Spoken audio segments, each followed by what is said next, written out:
자, 요구 사항이 3월 달에 직접 재료 매입 예산입니다. 즉 원재료 구입 예산 문제죠. 자, 그런데 직접 재료 매입 예산, 즉 원재료 구입 예산을 작성하려면 먼저 작성해야 되는 예산이 제조 예산이죠. 제조 예산은 제품 계정을 나타내죠. 제품 계정. 직접 재료 매입 예산은 직접 재료 계정이죠. 원재료 계정. 자, 예산 편성은 항상 대변에서부터 차변으로, 즉 원가 계산의 역순으로 접근합니다. 그래서 제품 계정 생각해 보면은, 자, 기초 제품, 제품은 생산해서 판매하는 거죠. 생산, 판매, 기말. 그래서 대변부터 접근하는 거니까 판매, 기말, 기초 생산이죠.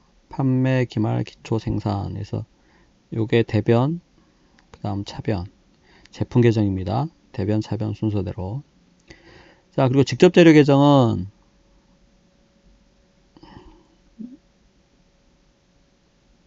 자, 직접 재료 계정. 자, 직접 재료는 구입해서 사용하는 거죠.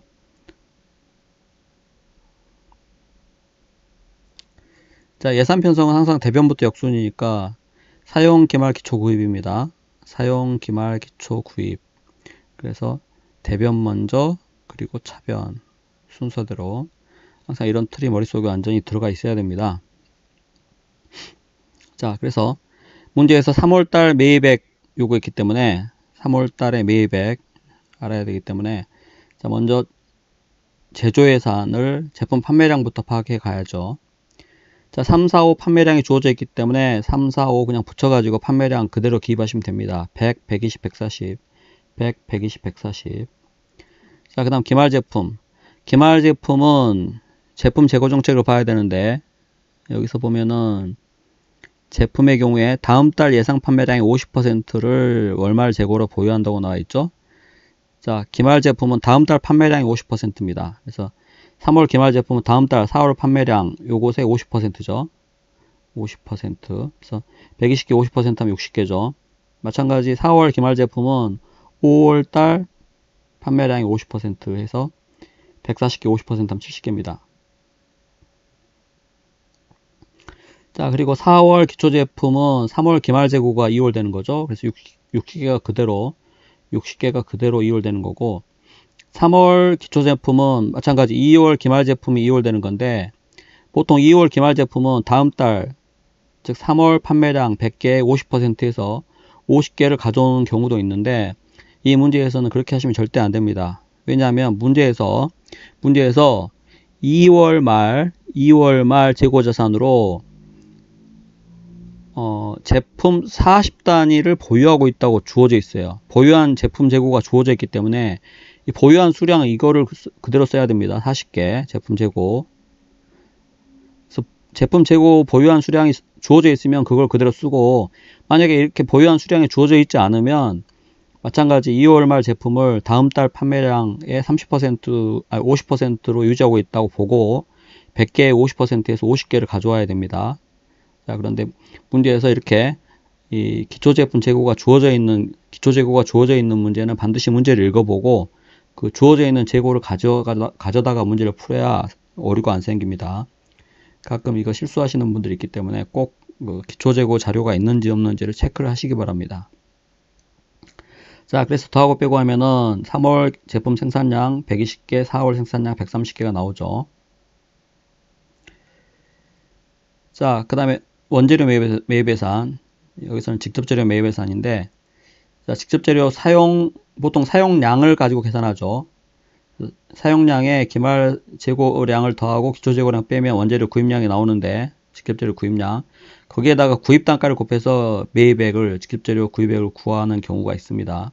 자, 그런데 여기에서는 수량 자료가 없이 그냥 제품 한 단위 생산에 소요되는 직접 재료 원가 금액이 20원으로 주어져 있어요. 그래서 수량 자료가 없기 때문에 아예 여기 직접 재료 계정 이 수치들을 수량으로 구한 다음에 단가를 곱해가지고 구입 단가를 곱해가지고 구입액을 구할 수도 있는데, 여기에서는 아예 처음부터 이 금액을 여기 수치를 금액으로 계산해야 됩니다. 금액으로. 그래서 직접 재료 사용액에 기말 직접재료 재고액을 더하고 기초 직접재료 재고액을 빼면 직접재료 구입액, 매입액이 나온다는 거죠. 자, 그래서 3월, 4월 직접재료 사용액을 계산합니다.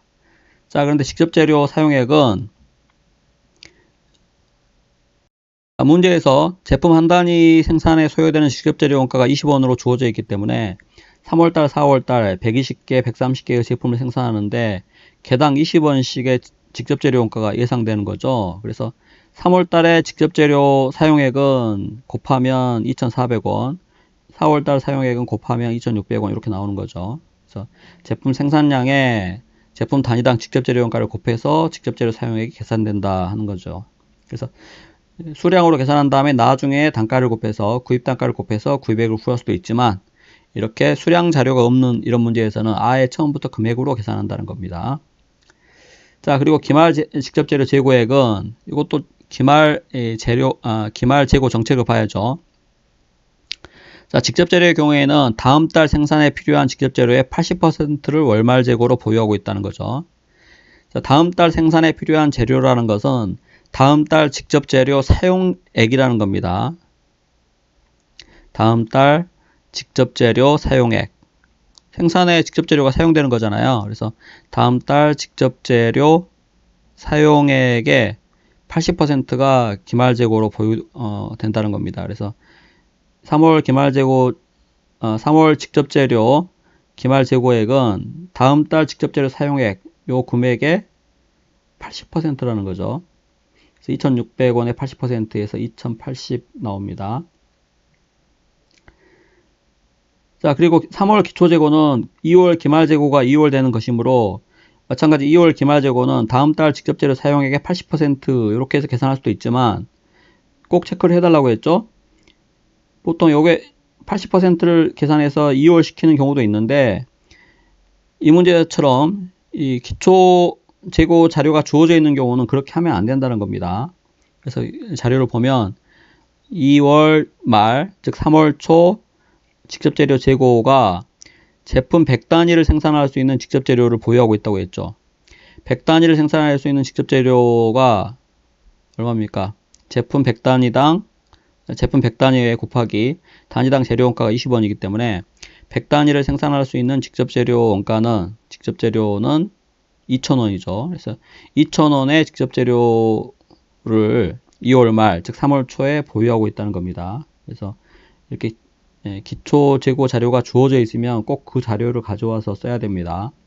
그래서 더하고 빼고 하면은 3월 직접재료 매입액 2,480원이 나오죠. 그래서 답이 4번입니다.